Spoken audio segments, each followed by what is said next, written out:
Falando diretamente dos estúdios internacionais, 2 horas pelo mundo que toda quinta-feira se tornam os estúdios internacionais Quinta Sim. E hoje vamos trocar aquela ideia boa de sempre. E só lembrando, se você ainda não está acompanhando o canal, o Quinta Sim, vou deixar aqui em cima a playlist dele também com os cortes e tudo mais.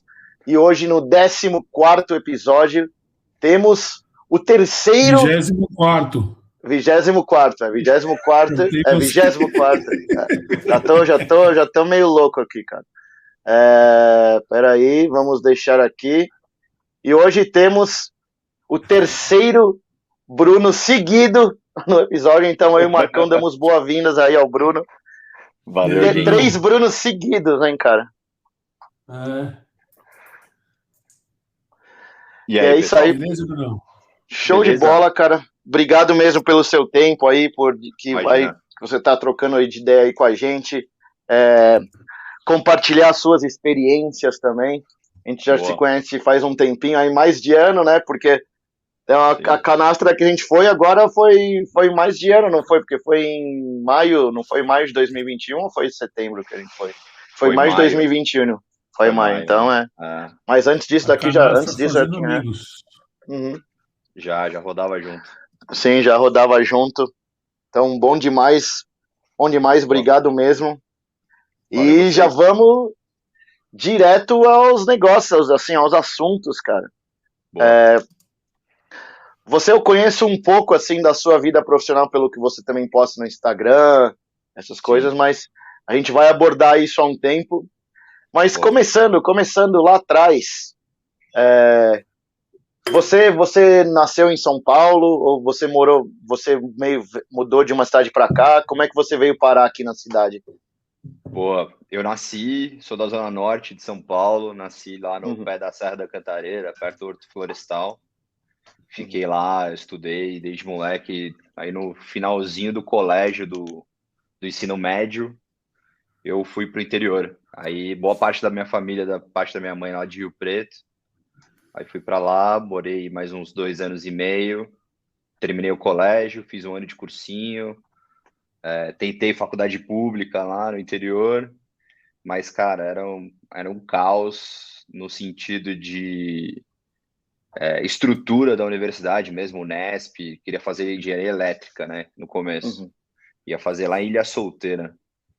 Eu já morava numa cidadezinha de 8 mil habitantes, cara, que não tinha nem semáforo, meio desesperador, assim. Como moleque da adolescência, sai de São Paulo e vai para uma cidade de 8 mil habitantes. Isso que é, como que é essa mudança na adolescência, cara? Que a adolescência é um negócio que a gente tá querendo sair muito e etc. Como que foi mudar para uma cidade menor na adolescência, assim? Então, eu tinha um certo... Eu morava lá na Zona Norte, perto da Vila Albertina, e não é um bairro, assim, dos mais seguros de São Paulo, né? Então, minha mãe ficava com muito receio, assim, de eu sair à noite, sair com a galera e tudo mais. Eu já não tinha uma liberdade dessa, né, na juventude. E aí eu até olhei com bons olhos ir para o interior, porque eu geralmente ia para lá passar férias, né? E lá é outro mundo. Então, tenho muitos primos lá no interior e era todo mundo adolescente. Então, e lá eu era Caiu uma pena aqui, velho. Acordou a filha do mochila. Acordou mesmo. Vai aí, corta eu aí, Fausto. Tranquilo. Daí você mudou, e essa mudança, mas é que você já tinha família lá então, né? Eu já tinha lá muitos primos nessa cidade, então era assim, era uma outra vivência e foi muito legal, assim, para mim, por aproveitar mais a rua, moleque, né? Foi interessante, mas chegou uma hora que deu, eu já não aguentava mais.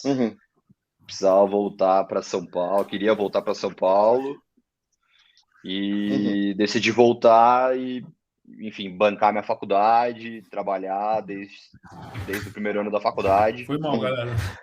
para Tranquilo. se E você virar. fez engenharia Imagina. elétrica mesmo ou não? Não, não. Aí vir para São Paulo e fiz administração. Mas por que você decidiu fazer administração? Então, não teve um porquê, era mesmo, pô, sabe aquele, você não sabe o que você vai fazer administração. Meio É nessa. uma boa É, época, né? Essa era uma época que tinha é, muita gente que fazia isso. exatamente. Mas foi legal, porque, pô, na minha faculdade eu queria muito ter a vivência de faculdade no interior, de Uhum, república de interior, sabe? É, só que assim, mesmo eu vindo para São Paulo, acho que eu tive tudo isso. Tive minha liberdade, um pouco da minha liberdade financeira, lógico que no começo precisei de ajuda da minha família para bancar a faculdade, moradia e tudo mais, uhum, mas logo consegui minha liberdade financeira e eu morei sozinho desde o começo, assim. tá. Teve alguns trechos que eu morei com a minha irmã mais velha, mas 90% da faculdade eu morei sozinho, com amigos, e era nível República do Interior, Uhum. assim. Então Era a ponto de família não ponto. voltou, não veio pra cá de novo pra São Paulo, você veio sozinho, né? Não, Uhum. vim sozinho. É aí que eu conheci o Pedro, morei com o Pedro Aham. no primeiro ano de faculdade, a gente morou junto. E aí depois fui morar com uma outra galera do nosso ano da faculdade, ele voltou para casa dos pais. Mas é isso, a gente formou uma galera muito legal, assim, de amigos da Uhum. faculdade. Qual facul você Provavelmente fez, Brunão? fiz PUC São Tá. Paulo. E você, por Aquela que região você... sempre ferve, né? Ah, ali. E você É, morou por ali também ou não? morei a 3 quadras dali. Putz, né?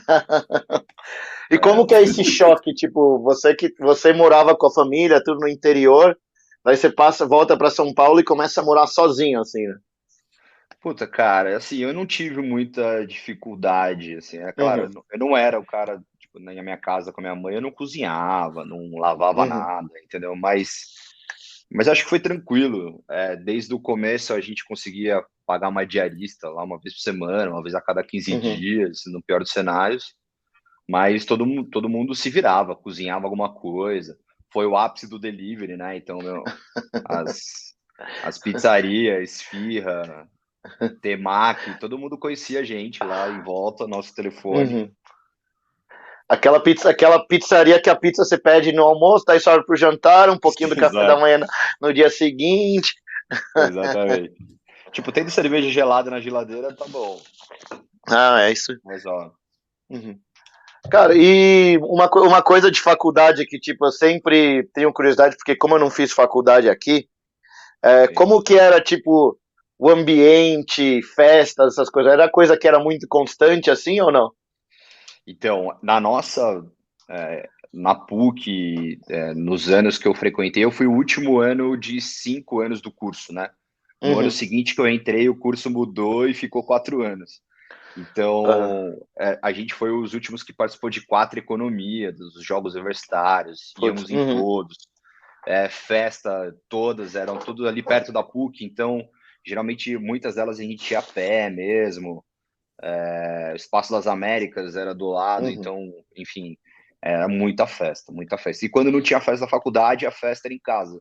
Uhum. Então, a gente já colocou já roda de samba, já fizemos festa fantasia, Caraca. enfim, tudo era motivo Não, de reunir a É, galera. faculdade, né? é, Faculdade, não... sempre, sempre.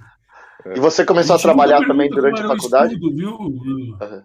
O quê? É, A gente nunca pergunta como que era o estudo, as É. matérias, não, essas perguntas nunca vêm à pauta.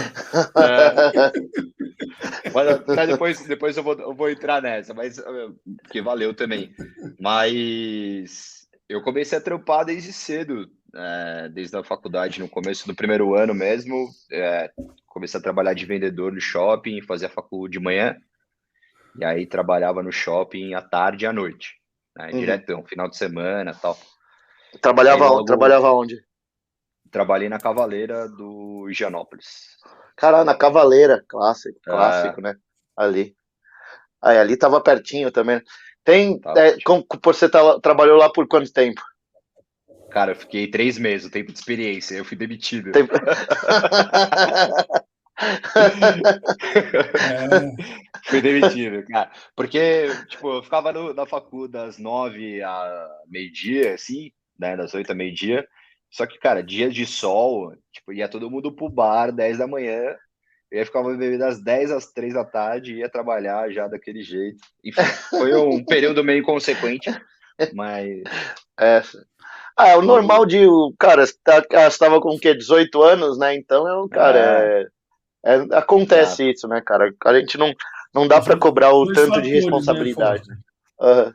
Dois fatores, né? 18 anos e trabalhando com quem não gosta. Aí Sim, sim, É, sim. não há, exato, não há Uhum. motivos para trabalhar, né? É. Mas, exatamente. mas depois saiu da Cavaleira e continuou, foi arranjar outro emprego ou ficou um tempo sem? Cara, eu acho que eu fiquei um mês e pouquinho, e aí Uhum, logo peguei meu primeiro estágio na área, assim, né? Também era, por uhum, sorte, era uma empresa ali do lado de casa, da PUC, e a pé também para o escritório. É uma empresa uhum. de análises laboratoriais, manutenção de equipamentos de análises laboratoriais. Então, Tá. prestava serviço de manutenção e venda de equipamentos para petroquímica, Uhum, farmacêutica, universidades, balanças de pesquisa, uhum, enfim. E aí lá eu fiquei até que relativamente bastante, um ano assim.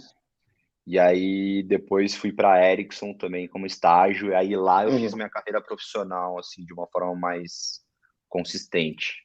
Tá. Mas tudo na área que você relacionada com o que você trabalha hoje ou não?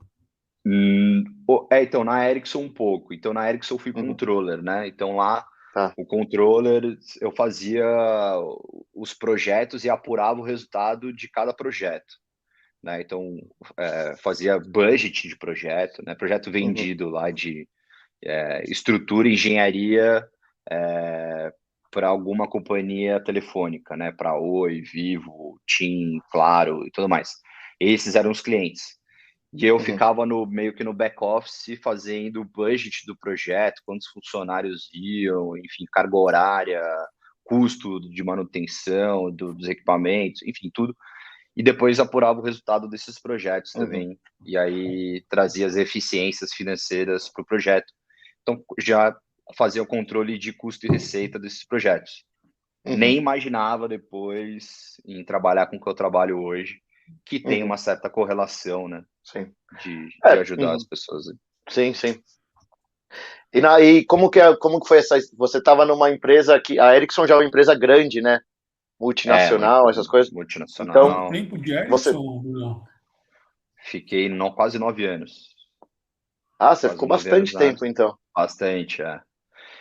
E aí Caraca. lá eu saí de estagiário e fui até controller regional, né? Uhum, Assim, me desenvolvi bastante profissionalmente lá, mas eu acho que era algo assim que eu não almejava, enfim, posições maiores ali, não brilhava uhum, muito meus olhos.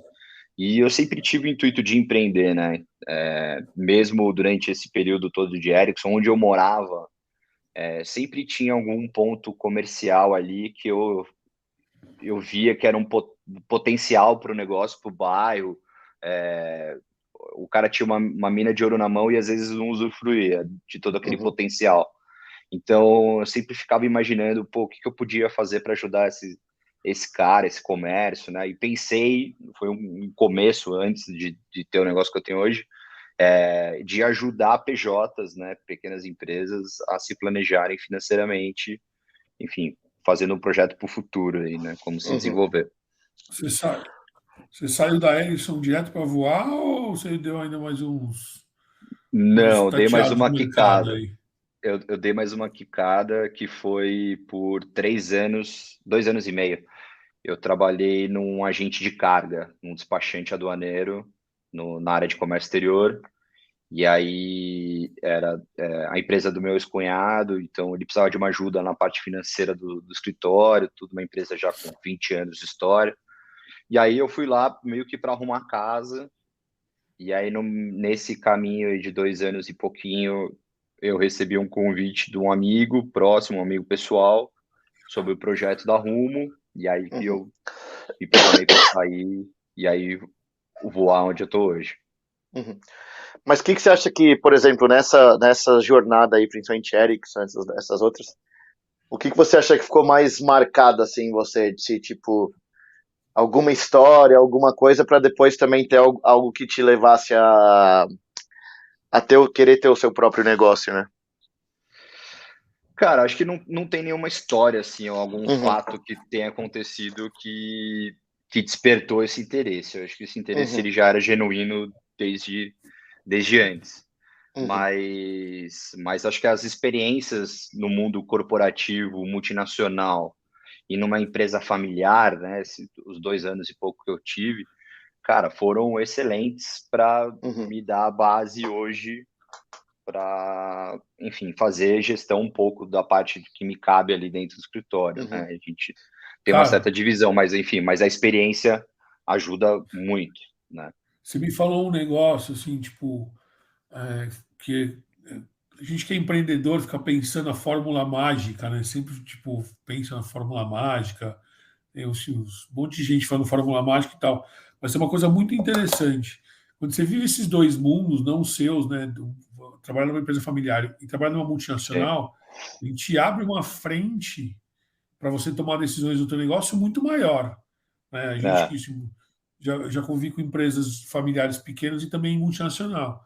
E pessoas que vêm no histórico de construir negócios dentro de família, eles acabam. sim, Tem uma caixa aí, né? Blocada no começo do negócio, né? E isso é uma sim, coisa que me chamou bastante atenção, o que você está falando, porque a gente não tem. Qual que é a forma de empreender? Na verdade, quanto mais experiência exterior você tiver, melhor você vai ser melhor empreendedor, exato. né? O que você acha? Então, eu com certeza está totalmente certo, eu acho isso também, concordo. Eu acho que muito pela vivência, né? Se você não tem essa vivência, você vai ter que ter muito mais chances de erro empreendendo.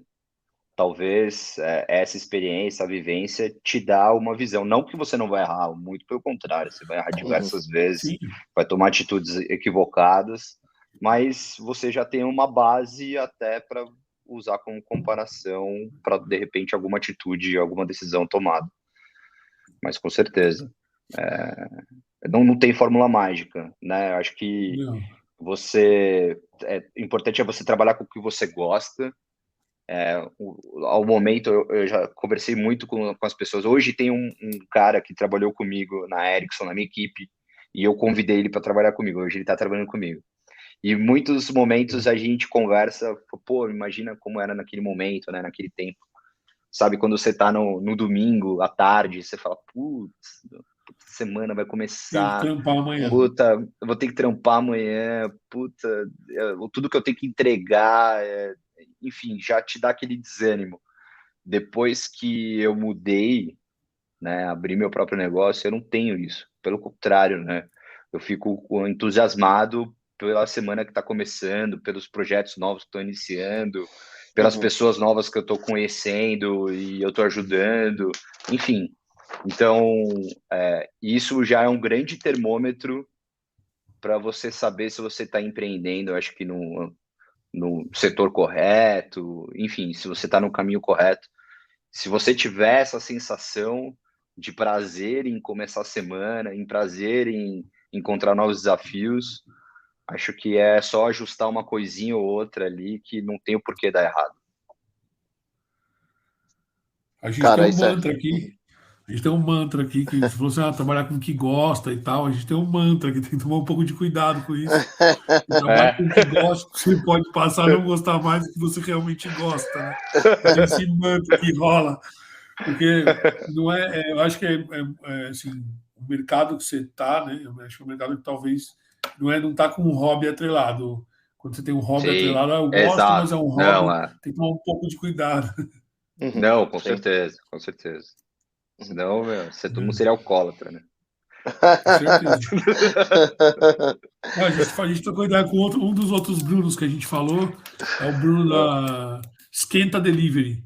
Puta, o negócio do cara é genial, assim. É, O negócio dele é degustar.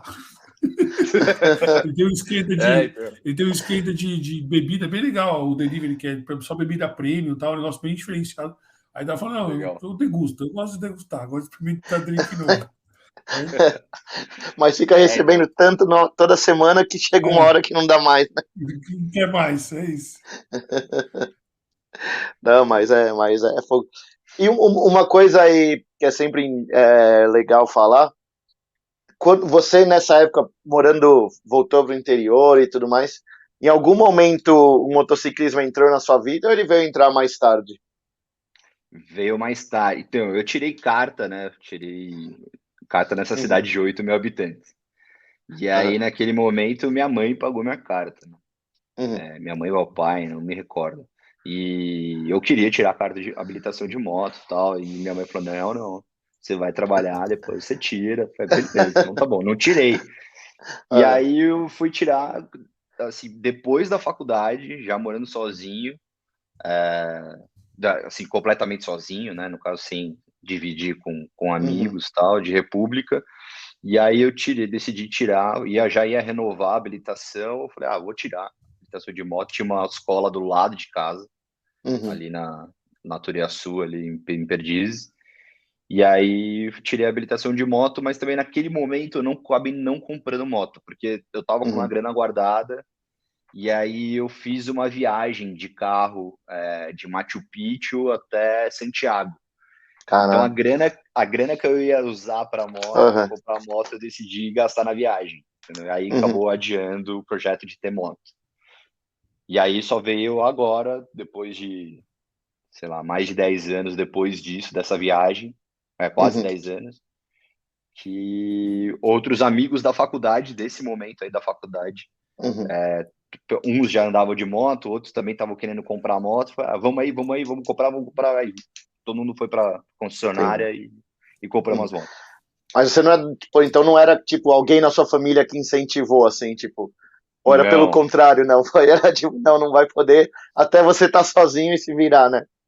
exatamente. Não, não foi por assim, incentivo de ninguém. Era mesmo Uhum. por gostar, enfim, também Sim, não sim. sabia, né?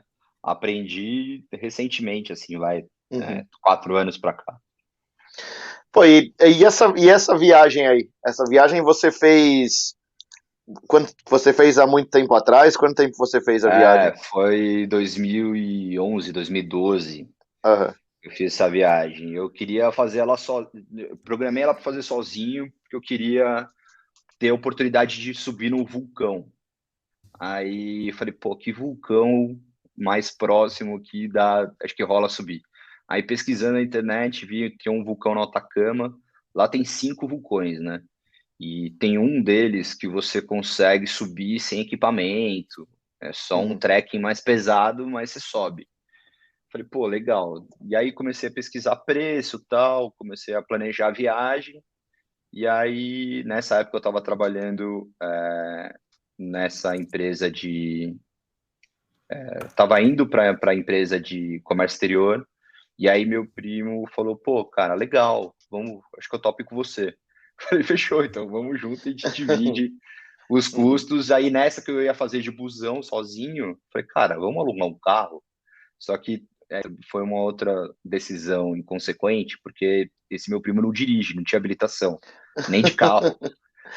E eu fui sozinho, né? Dirigindo e ele do lado. Aonde vocês Enfim, alugaram? aí a gente alugou o Daqui? carro. Não, não. A gente foi de avião até Lima, né, no Peru. Aí de lá a gente fez Machu Picchu de ônibus local. E aí descendo para a fronteira com o Chile, logo na primeira cidade, a gente pegou o carro, uma caminhonete 4x4. Tá. E Uhum. aí a gente foi descendo, ficamos uma semana no Atacama, e no Atacama, até antes de chegar no Atacama, né, até peguei uma infecção intestinal, tive que ir para Putz. um postinho de saúde, tomar soro na veia, não enxergava Uhum. nada, assim, puta sol, 40 graus, dirigindo. E eu tinha que ir dirigindo pro hospital porque meu primo não sabia dirigir. Então, essas decisões Aventuras, né? inconsequentes. É a parte Aventuras. do perrengue que faz você lembrar, né, de Hoje em como é que dia, é. ho- hoje em dia, quando a gente fala de atitudes inconsequentes, como você está falando, a gente chama de história. Exato. Exato. Exato. Temos algo para contar, né? É, não, nem fala. Essa viagem que você falou agora aí, eu quero fazer de moto ano que vem. Eu quero também. Exatamente esse Boa, trecho. boa. Quero sair É, daqui, fazer Machu Picchu antes que feche e descer e voltar pelo Chile, pelo Atacama. Que eu vou fazer com a então, eu minha não sei mulher, então eu se. quero fazer Mas, esse. mas aí a moto você quer alugar lá? Não, vou sair daqui, vou e volto. Ah, então tá. Não, então beleza. Vai, Não, sobe porque pelo eu. Acre, entra, atravessa, desce e já era. Boa. É porque nessa Vamos eu ver. aluguei carro e eu só não aluguei nos dois países porque você tinha que escolher, ou eu não podia atravessar o carro na fronteira, porque senão eu tinha que Sim, escolher o seguro de um dos dois países, não podia ser dos dois, entendeu? Eu até poderia sim. pegar o carro num país e devolver no outro, mas aí eu ia perder o seguro de alguma das duas localidades. Entendi. E São aí a gente diferentes, né? optou. É. Exato. E no Atacama, como você curtiu o Atacama? Como é que foi? Principalmente que a Cara, gente, muitas pessoas que a gente fala por aqui, cara, o pessoal vai de moto, né? Então é interessante saber sim. essa experiência de alguém que foi de carro, como é que é, porque daí você conseguiu explorar, principalmente um 4x4, né? Ali tem muita coisa para explorar ali por perto, né? Sim, sim. Não, cara, foi demais. Só que até assim, logo no primeiro dia, né? A gente chegou no finalzinho do dia, dirigindo o dia todo. Cheguei no Atacama, lá em São Pedro do Atacama, finalzinho do dia. Aí meio que a gente só foi direto pro hotel, comeu um negócio e tal, e foi descansar. Mas logo no segundo dia, a gente já foi atrás dos passeios visando o vulcão no último dia. Então eu fiquei uma Uhum. semana lá, cada dia fazia um passeio diferente. E no final do dia tinha um trekking numa altitude diferente para ir ambientando lá com a altitude Ah, então você para foi se subir. preparando, assim, para chegar É, no negócio do vulcão. porque quando a gente foi Qual fechar lá vulcão na que agência, era, Bruno? Você lembra o nome? o El Toco, Hum. El Toco. Esse é o teoricamente mais fácil aí de subir. Não é o mais baixo, Eles são, Uhum. mas eles são aqueles dois do alto já, é isso? Quando você está subindo no sentido Passo Rama? putz, aí eu já não sei, Marcão, mas vale dar um Google depois e a gente vê. Uhum. Mas eu sei que ele é um dos únicos lá que daria para subir sem equipamento. E até a Que ano dona que você da foi? 2012. 2012. Foi em janeiro, acho que foi no feriado do aniversário de São Paulo, de 25 de Uhum. janeiro. E cara, foi muito legal essa trip, porque contando, nessa agência de viagem, era de uma argentina, né? E ela tirou o maior sarro meu e do meu primo, falou assim: a brasileiro não consegue subir, né? Uhum. Nem tenta. E meu primo, eu na época ainda era magrelo, né? Mas meu primo gordinho, e ele falava: cara, eu não vou subir nem a pau. Tipo, era mó Uhum. caro subir no vulcão. Tipo, o passeio era US$ 800. Caraca. E eu falei, cara, eu me programei pra essa viagem para fazer esse Era o negócio. sonho, Então, né? Era o sonho, né? falei, cara, se eu não conseguir, Ah. eu não sei, mas eu vou tentar, cara. Uhum. Sim. E aí meu primo falou, puta, não, beleza, vou gastar essa grana, eu vou com você. E aí a gente fez esse preparatório para subir no vulcão. Todo final de dia tinha um trek numa altitude diferente. Mas, cara, a subida lá foi treta, porque no dia anterior nublou lá o deserto. Eles chamam de inverno boliviano, entra uma frente fria que neva nos Putz. picos uma intensidade Uhum. maior que o normal. Então, nesse Altoco é onde tem a montanha ali, é onde tem a base da NASA. Então, geralmente a van ia até mais ou menos a base da NASA e depois você começava a caminhada para subir. Uhum. Nesse dia a gente não conseguiu nem chegar na base da NASA, de tanta neve. Então a gente teve que começar a subida num ponto bem mais Caramba. do pé ali da montanha, mas foi animal, cara. Tipo, eu quase desisti umas 200 vezes, meu primo também, só me xingava, passei mal no caminho, né? Gorfei no caminho. Enfim, mas foi, cara, foi Mas você chegou, fenomenal. você Puta chegou. experiência. Cheguei, meu primo também. E Ele na chegou hora que você depois chega de, lá, o que vocês pensam assim? Caraca, mano, valeu ou não valeu? cara, aconteceu uma coisa diferente, porque todos os dias, né, você fecha os passeios lá, e todos os dias vinha um micro-ônibus, passava no Uhum. hotel, e ele passava em vários hotéis, e aí tem Sim, um sim. guia para toda essa galera de todos os hotéis, que é geralmente umas 15, 20 pessoas, assim, para um guia. No dia do vulcão, veio o mesmo micro-ônibus, mas com 3 guias e o micro-ônibus vazio. Todo mundo E tinha aí, assistido. cara, 3 guias. Então, tipo, tava aí meu primo só. Então aí tinha um guia na frente, começava a subida, um guia junto entre eu e ele, e um outro guia sempre atrás dele. Ele nunca ficava sozinho. Aham. E depois de todo o perrengue na subida e tudo mais, na hora que eu tô chegando, tinha uma guia, uma mulher na minha frente. Quando eu chego lá em cima, é uma baita satisfação, puta visu, animal. Eu vejo a mulher tá chorando. Eu, caralho, não, a guia tá Aham. chorando. E aí, meu, vê que ela foi, pô, começar a chorar também, né? Puta, Aham. animal, puta Emoção, emoção, emoção. tal, né? Não sei o quê. Aí meu primo querendo subir, querendo desistir nos últimos metros, tal, a gente ajudando ele. E aí, quando a gente desceu, depois, a gente não trocou ideia muito com ela ali naquele momento, porque ela ficou meio afastada, contemplando o visual e chorando, Uhum. sem parar. Só que a gente não podia esperar muito tempo lá em cima, porque tá um baita sol e a neve derretendo, lá é montanha de pedra, então fica perigoso a descida. E a gente começou a descer e tal, e nessa da descida, a dona da agência que falou que a gente não ia conseguir e tudo mais, ela Uhum. estava lá esperando a gente. E todos os Uhum. outros guias dos outros dias também estavam lá. Então ela falou assim: ó, vou pagar a rodada de breja para vocês, que vocês conseguiram, tal, isso aqui. A gente foi para um bar lá em São Pedro do Atacama. Ela pagou, obviamente, uma, 2 rodadas lá, depois a gente continuou bebendo. E aí eu chamei aquela guia lá e perguntei o que aconteceu, você chorou, né? Ela falou, não, então, porque eu perdi meu irmão numa subida, numa escalada, e depois da perda do irmão, nunca mais ela subiu, nunca Caralho. mais ela escalou. E no Uhum. momento que ela subiu lá, ela chegou lá em cima, ela lembrou do irmão, né? Uhum. E foi muito emocionante para ela, acho que faziam 3 anos que ela não escalava, não subia e tal. E aí ela lembrou do irmão, e foi aquela emoção, né? Aí eu contei Caralho. pra ela, falei, meu, putz, eu tava quase desistindo, né? Quando eu cheguei lá e vi você chorando, eu comecei a chorar junto. Baita emoção de conseguir Uhum. subir, chegar no. Uhum.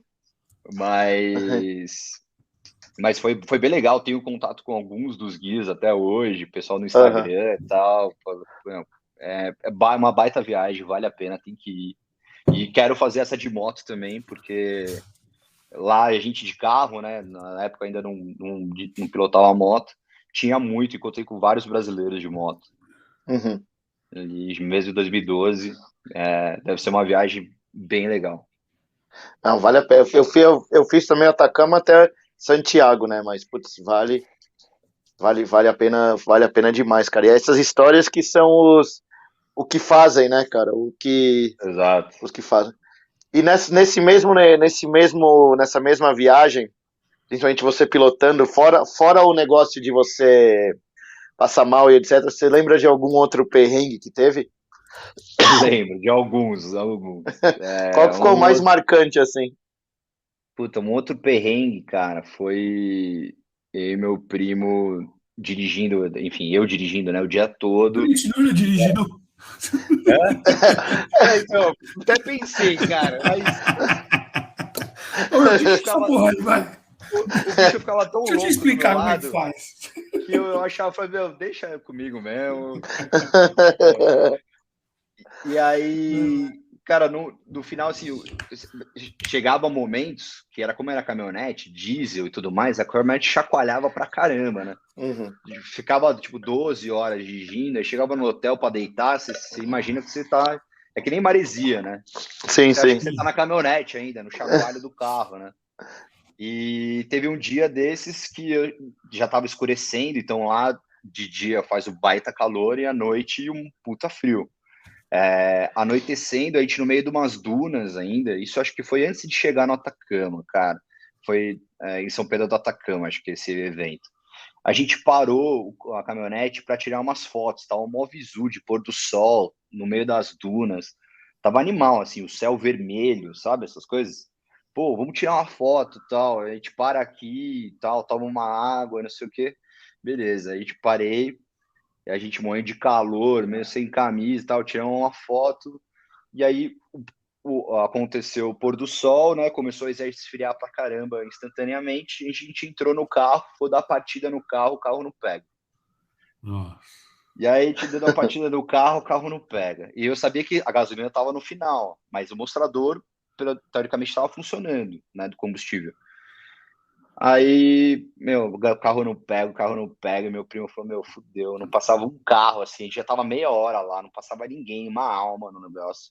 A gente não tinha comida, não tinha água o suficiente, e eu tava com não tinha Waze, né, na época. Então era o GPS ali da locadora, que eu aluguei junto com a caminhonete. E aí eu falei, Rafa, cara, eu sei que o tanque tá quase acabando, e eu parei numa subidinha, assim, né?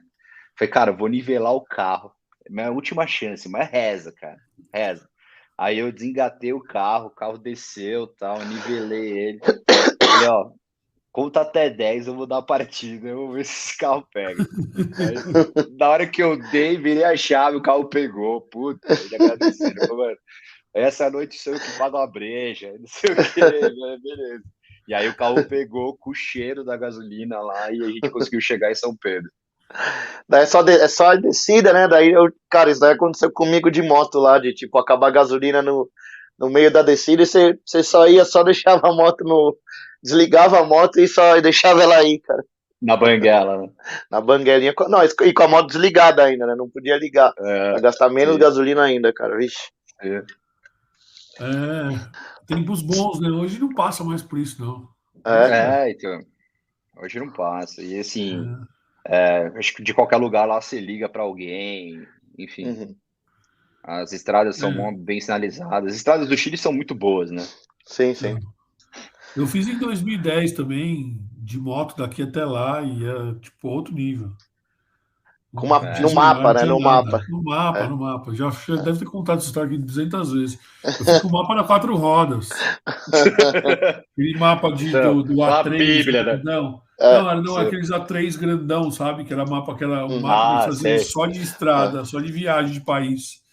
Eu fiz É aquele que você quer saber onde tá, daí você começa a fazer assim no mapa, né? Não tá dando zoom, não tá dando zoom. Não dá zoom. É aquele mapa que depois do segundo bar ele já tá rasgado, né? Já molhou a página. Tipo, cara, é inacreditável, assim. Eu fui com um amigo que eu fui, tinha ido em 2002. Então, olha o grau de dificuldade dele, foi bem maior.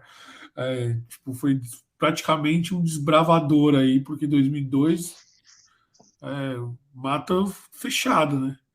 Sim, agora tá tranquilo, agora você tem celular, agora tem isso aí, bota o spot lá, para se acontecer alguma coisa, alguém liga, tem satélite, helicóptero. Então, tipo, mas essas épocas aí. Eu cheguei, já contei isso daqui, eu acho também. Aí nessas loucuras de você ir, esses perrengues aí, você ir em lugares que você não deve ir, que você não sabe que você não deve ir. A gente atravessou do Chile para a Argentina por uma fronteira alternativa, paralela, tipo, não temos saído da Argentina. Que perto da Concagua, lá embaixo, tem uma divisão, né? Que é que tem um lugar onde tem o pé dos. Que é uma aldeia de Incas e tal. E aí separa e tem um lugar que o pessoal caminha para ver neve, no meio dos vulcões também, essas coisas todas aí. E lá em cima tem um lugar de refúgio para a galera que vai escalar. E aí a gente tomou um café e falou: vamos descer pelo outro lado. Não vamos descer pelo mesmo que a gente vê, não. Aí perguntamos pro cara, o cara falou: dá no Chile. A gente pegou e falou: vamos aí. E caiu para dentro. Essas coisas, né? Aí depois quase sair da Argentina, multado e tudo. Mas enfim. Vai ter que mudar para cá. Espero que você tenha gostado da Argentina. Você vai ter que casar aqui, fazer um filho e começar a pagar imposto. Na época eles só me cobraram os dólares, né? Que eles eram bastante sanguinários, mas enfim. É os perrengues da viagem no escuro, né? É fogo.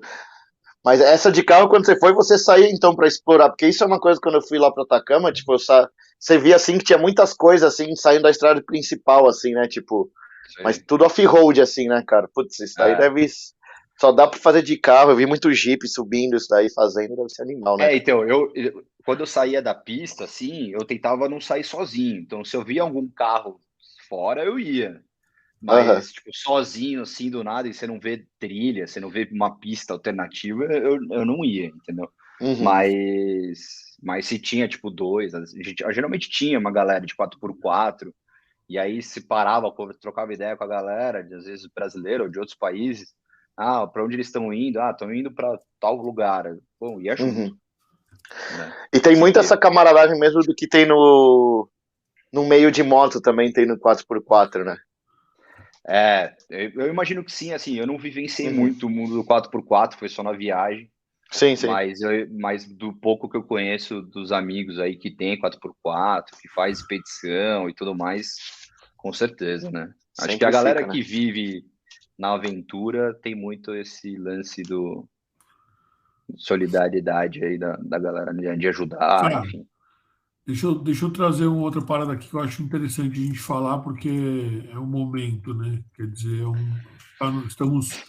o que você faz hoje é um negócio que a gente acompanha, não obviamente por você que é camarada e está com a gente, mas também que o mercado tem falado muito sobre a história de investimento, de ação, enfim, de tudo aí. Conta para nós aí um pouco do que você faz, do que é a RU, para a galera saber. E fala aí o que vai ser de nós. Cara, bom, saindo lá do mundo do comércio exterior, um amigo me apresentou um projeto de a gente montar um consultório financeiro, né? Tipo, montar uma estrutura de empresa para ajudar as pessoas a se planejarem financeiramente. Falei, pô, legal, o projeto é legal, mas como que a gente vai ganhar dinheiro, né? Vamos pensar que a grande maioria das pessoas não guarda o dinheiro. Elas pouco vão conseguir nos remunerar porque elas precisam guardar dinheiro, elas precisam construir patrimônio, enfim. Aí a gente foi entender um pouco de legislação dos BIS em si, e aí a gente encontrou um método ali que seria eficiente para o crescimento saudável da empresa. Então, hoje, basicamente, a gente monta de forma personalizada um planejamento financeiro. Então, de acordo com o seu cenário atual de orçamento, não só perfil de investimento, né, conservador, moderado, agressivo, não só isso, mas a sua atual situação financeira da família ou pessoa física sozinha, enfim. A gente faz um diagnóstico desse cenário atual e qual que seria o cenário que você gostaria de se planejar a chegar na sua liberdade financeira. E nesse caminho ajudar duas grandes dores aí da sociedade, que é justamente a educação financeira, né, o ato de poupar mensalmente, que não é, infelizmente, uma cultura do brasileiro, de receber dentro de casa ou das melhores escolas particulares. Não se fala de dinheiro, acho que ainda, então a gente tem esse déficit cultural nosso.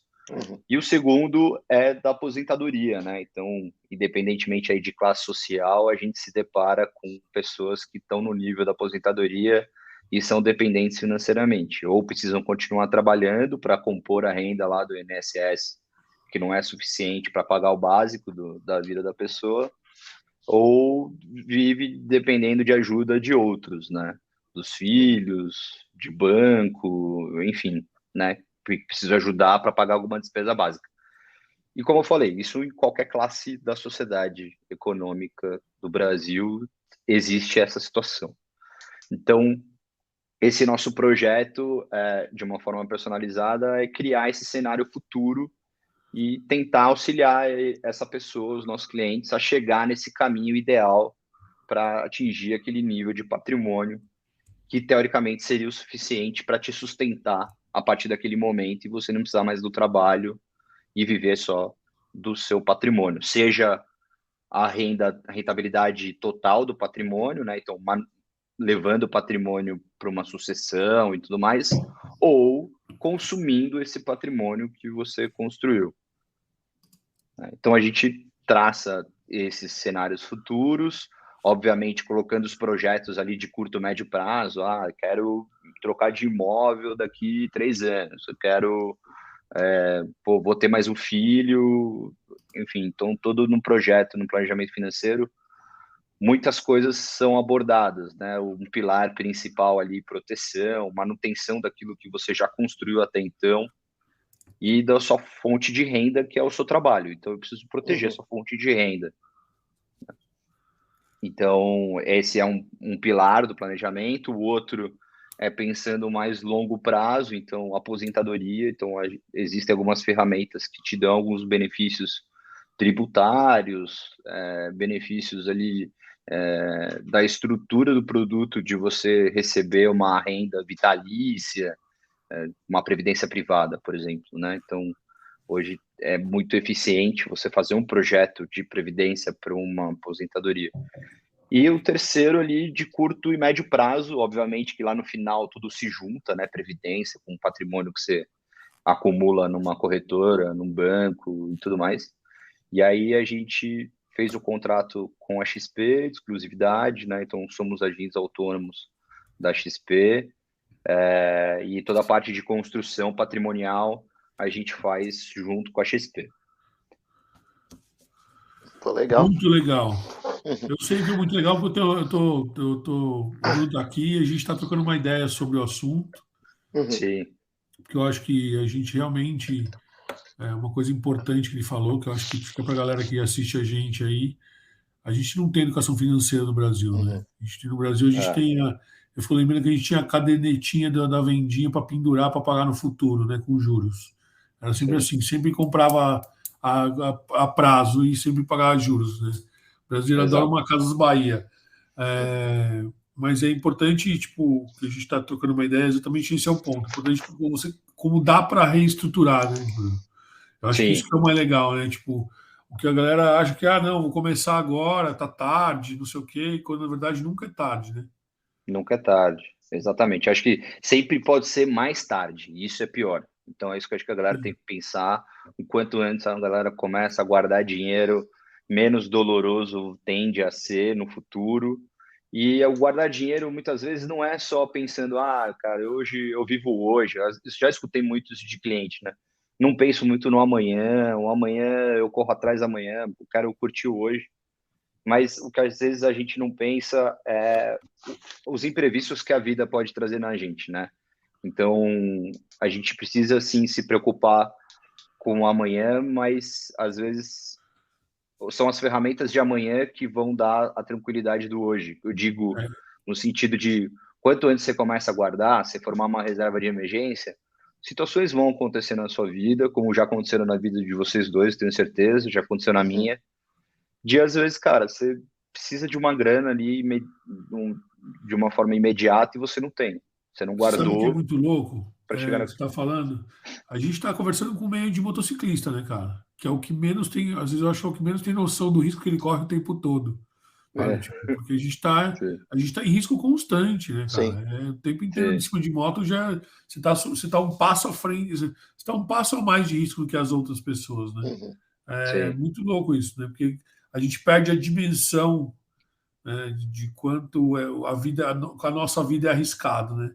Tipo, amanhã eu vou andar de moto no Capoava num evento, entendeu? Tipo, então te sim, dá é um autódromo, é pista, é controlado tudo, mas você está colocando em risco, né? Tipo, a gente não sim, mede esse risco efetivamente quando se acontecer alguma coisa, o quanto vai ser na nossa vida pessoal, como vai ser o que vai acontecer com a gente na vida pessoal, né?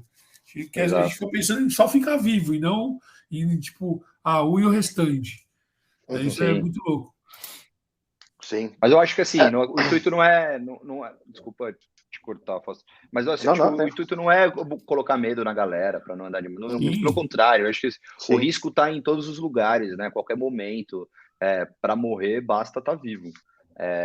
Enfim, mas os riscos não se prendem só a isso. Enfim, são muitas outras formas de risco que a gente precisa só tomar cuidado. E às vezes esse tomar cuidado é um valor meio significante perante ao planejamento financeiro, sobre tudo que você precisa guardar para acumular, para conquistar os seus projetos ali de curto ou médio prazo.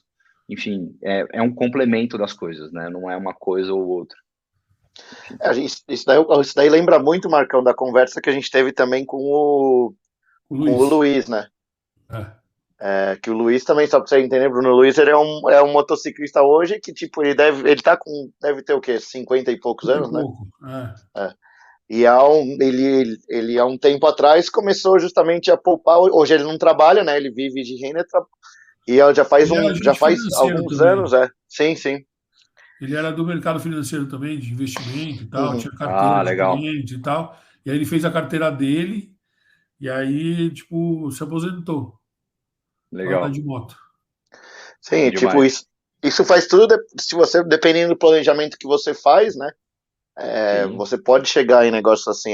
Então, é com isso que você certeza. ajuda, né? Você ajuda com todo esse planejamento, e até um pouco não, bastante da educação, né? Porque é o que você falou, também tem muito, o que está muito envolvido nisso é a educação financeira, né? Exato. Acho que resiliência e disciplina, que são coisas. Acho que resiliência o brasileiro tem mais. Mas disciplina, na sua grande maioria dos brasileiros, não tem disciplina. Né? Então, a disciplina ajuda muito nessa construção patrimonial. Né? Uhum, O ato de você fazer algo sempre, independentemente se o cenário é adverso ou não, né? Seja benéfico para aquele momento, você manter a disciplina é o segredo do sucesso, uhum. né? Do planejamento pessoal. E você acha que isso é a parte mais difícil para você de transformação, digamos assim, dos Ah, seus clientes ou não? com certeza. A Uhum, conscientização acho que é a grande chave do meu trabalho, né? Conseguir ajudar as pessoas a se conscientizarem. É, mas a gente fala aqui no escritório ali, a gente coloca sempre bons porquês, né? Então, uhum, eu sempre vou ter uma boa justificativa, ou, enfim, um bom porquê daquilo que você precisa fazer. Consigo te provar por A mais B que é importante você fazer aquilo, e não a esmo, né? Então, tem tanto uhum. a parte o porquê técnico, quanto às vezes o porquê subjetivo, Mas mas sempre vai ter é muito um doido, bom né, porquê. Bruno? Desculpa te cortar o que você está falando, mas é comportamental, né, cara? É Pô, é difícil comportamental, você mudar os Sim. porquês da. Tipo, tem que ter muitos argumentos, porque a galera eu comparo mais ou menos com tipo divide as proporções com a aquisição da moto compartilhada. Todo Uhum. mundo acha do caralho, mas para comprar é um outro passo, né? Porque é, você tem que mudar, você tem que convencer o cara que ele tem que mudar o comportamento dele, que ele está habituado, que tipo, ele tem que guardar dinheiro, que ele é bom para o futuro, não sei o que tem. Você pode até construir bons argumentos, mas mudar o comportamento é um punch diferente, né? não, é muito Sim. difícil. Eu acho que para o mercado da moto, por exemplo, que é pessoas que já têm moto, né? E você chegar com Sim. uma solução dessa diferente, é chocante. De repente, você abordar esse compartilhamento com um cara que ainda não tem moto, quer ter uma moto, eu acho que de repente pode ser mais fácil do que para aquele cara que já tem uma moto e está pensando em ter uma, sabe? Ele já está acostumado a ter a moto dele disponível para ele a qualquer momento, É, a gente sabe? aprendeu bastante no decorrer da vida aí, dos 5 anos que a gente está de É, Forride, o comportamento de compra que mudou bastante. Às vezes o cara não tem a primeira moto com a gente compartilhada, mas ele tem a segunda. Entendeu? Então, sim, assim, mas essas mudanças de comportamento foram acontecendo no decorrer do percurso, né? A gente foi sim, entendendo perfis, novos perfis, porque também tem isso, que acho que é um pouco do que a gente fala de perfil de investidor, né? É muito abrangente. Né? Você é, tem diversos perfis, de tipos de. Cada vez tem tem, mais, né? Porque tipo, isso não é uma coisa que não é finita. Ele é balizado, né? Entre moderado, arrojado, sei lá, as balizas que se tem, mas tipo, dentro disso tem sim. uma série, né? Não, tem uma série, assim, produtos financeiros surgem novos diariamente, praticamente, né? Tipos de investimento, tipos de fundo, classe de ativos, enfim, é, vão ter produtos novos praticamente todos os dias. Então, a minha função justamente é traduzir isso para a galera, mostrar aquilo que seria mais eficiente, obviamente, linkado a todo esse planejamento financeiro, né? Então, todo tem o seu porquê. Deixa eu só, tô anotando aqui, pessoal, um pouquinho. Muito bom. Tenho estudado um pouco isso, além de Uhum, trocar ideia, tenho estudado e acho importante a gente desmistificar também, toda vez que a gente fala aqui, eu gosto de frisar que são os investidores do TikTok, né? Tipo, a galera que vende coisas fantásticas, maravilhosas, lindas, e no final das contas aquilo se espelha em um bilhão de negros, né? De pessoas. Assim. Exato. Então, isso é Isso tá, e você sente que isso está esbarrando, por exemplo, no seu negócio também ou não? Tipo, quando você vê seus clientes, aí o cara fala, nossa, mas e uma oportunidade como essa aqui, disso, não sei o quê. Você Assim, sente isso? não, acontece sim, mas eu acho que assim, o Marcão até pode ter como exemplo a primeira conversa que eu tive com ele, né, de sentar e mostrar como que eu trabalho. Eu acho que minimamente ele já subentende de que nem todo produto que aparece no mercado é para o perfil dele, é para o cenário dele, é para os objetivos dele. Então, eu já tento trazer isso joga logo na primeira conversa. Mas, mesmo assim, tem pessoas que perguntam, obviamente, até, né? Pô, eu ouvi dizer desse produto aqui, o que está acontecendo? É legal? Compensa eu ter isso na minha carteira? E muitas vezes pode ser que compense, outras pode ser que não, e eu vou tentar justificar o porquê que sim ou o porquê que não. Mas esses programas assim de mais massivos, né? De TikTok, Instagram, os YouTubers e tudo mais, eles falam para um público mais macro, né? Não Ajudou na nesses, divulgação do trampo de vocês para cá? com certeza, acho que ajuda. Até, enfim, minha esposa é publicitária, né? Trabalha com rede social e tudo mais. E ela sempre fala, pô, putz, você devia estar fazendo isso aqui, pô, o pessoal tá dando certo, né? Mas, enfim, foge um pouco do meu negócio, quer fazer algo personalizado, entende? Eu entendo que também eu poderia monetizar de uma forma diferente meu trabalho indo para as redes sociais. Mas acho que é um trampo. Eu não sei se eu ia perder aquele tesão que eu falei para vocês de, pô, ir dormir no domingo sabendo que, sabe, se eu tivesse obrigações ali com rede social, eu não sei se eu ia estar muito satisfeito com o negócio. Não sei, né? Uma coisa que eu ainda. Eu pelo menos, nas poucas obrigações que eu vejo de fazer no negócio ali, o Instagram do escritório, sabe, essas coisas, é contratar terceiro para me ajudar a fazer, porque eu quero gastar o meu tempo com aquilo que eu sei fazer. É um pouco do que eu tento colocar para o meu cliente, né? Por mais que ele entenda, ele escute sobre investimento, ele lê bastante, isso é muito legal. Mas não necessariamente sobre aquilo que ele está lendo seria o melhor para ele, né? Não Sim, sim. necessariamente ele está Você fazendo passa uma a segurança, correlação. né? De quem está no mercado. Exato. Falar você está falando de rede social, né? Isso é uma puta discussão eterna, porque se você quer realmente viver de internet, você tem que respirar a internet 100% do tempo. Não existe, tipo, viver de tirar É recurso, isso. sabe? É isso. Tá aí o Foster que não deixa a gente saber o quanto é difícil você entrar num nível básico dentro de ser remunerado por internet. Não ser a história Exato. de venda de curso que virou algo exacerbado, você nem sabe mais. O cara na verdade, é bem brasileiro, né? Compra um curso por impulso, faz um negócio e meio, enriquece o cara e não termina o curso porque não consegue. Então, tipo, isso eu acho que é uma oportunidade que tem hoje, mas eu acho que está muito. Tem muita gente falando muita coisa e sem essa coisa que eu acho mais legal, que é a personalização, sabe? Tipo, as pessoas são Sim, diferentes, né? sim, exato. Não é as Exatamente. pessoas, os gols, tudo isso aí, né? Uma coisa não, é difícil você generalizar. Quanto mais você generaliza, menos pode ter efeito também, né? Então Exato. Até uma cara, coisa que eu estava me questionando hoje, né? Nessa história de pensando em assunto, em conteúdo de internet, o que tem que fazer, blá, blá, blá. E aí um questionamento que veio foi esse, do tipo, cara, você tem diversos caras que falam de moto de diversas formas diferentes da mesma moto, né? Tipo, e se sim. vai falar outro, o outro vai falar diferente, o outro vai falar diferente, assim, se achar o teu público, o teu nicho, do cara que conversa e enxerga do seu jeito, é muito difícil. O É cara, muito difícil. umas coisas são ok, eles pegam umas coisas. Então, imagina o mercado financeiro que tem um risco maior, não só de entender a moto, mas o risco de grana, né? Tipo, é o É, que a gente conversou daquela vez. Ah, o cara que se o Foster estava trocando ideia com ele sobre a história que a gente conversou com o Luiz sobre os fundos imobiliários e tal. E, tipo, as percepções de cada um são diferentes, manja? Uhum. Isso é muito legal. Tipo, o Luiz teve uma percepção lá atrás, no episódio acho que 2 ou 3, não, 3, né? Acho que o dele foi Por aí. Ele foi bem no começo. Para quem quiser ver também, ele falando e tal, existe uma percepção também diferente das pessoas sobre investimento, né? Uhum. Então, Com certeza.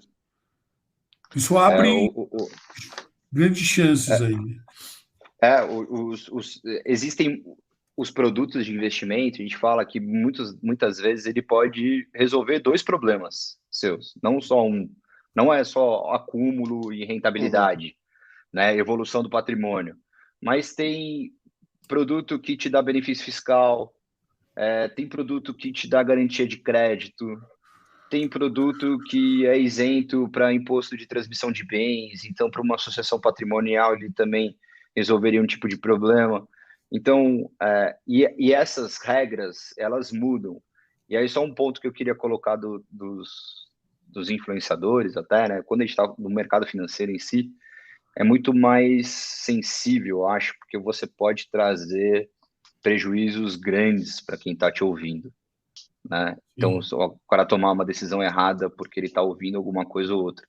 E acho que ouvir isso da CVM, né, que é o órgão que regulamenta os investimentos no Brasil, que eles iam passar a exigir determinadas certificações para esses influenciadores que falam sobre produtos financeiros, sobre investimentos especificamente. Porque hoje, por exemplo, eu, na minha função, eu não posso falar de um produto específico, vender um produto específico. Eu identifico que um produto seria benéfico para o planejamento do Marcão, especificamente. A minha função é te apresentar esse produto. Mas não... Isso é o mínimo ético, né, Bruno? Exato. É uma discussão ética, né? Exato. Porque no mercado, nas internets da vida, ninguém tem ética, né? Porque os caras falam à torta direito sobre isso. Compra isso, vende aquilo, compra aquilo, faz aquilo. É o que você falou, tipo, influencia direto a pessoa tomar uma decisão que às vezes pode ser certa, às vezes pode ser errada.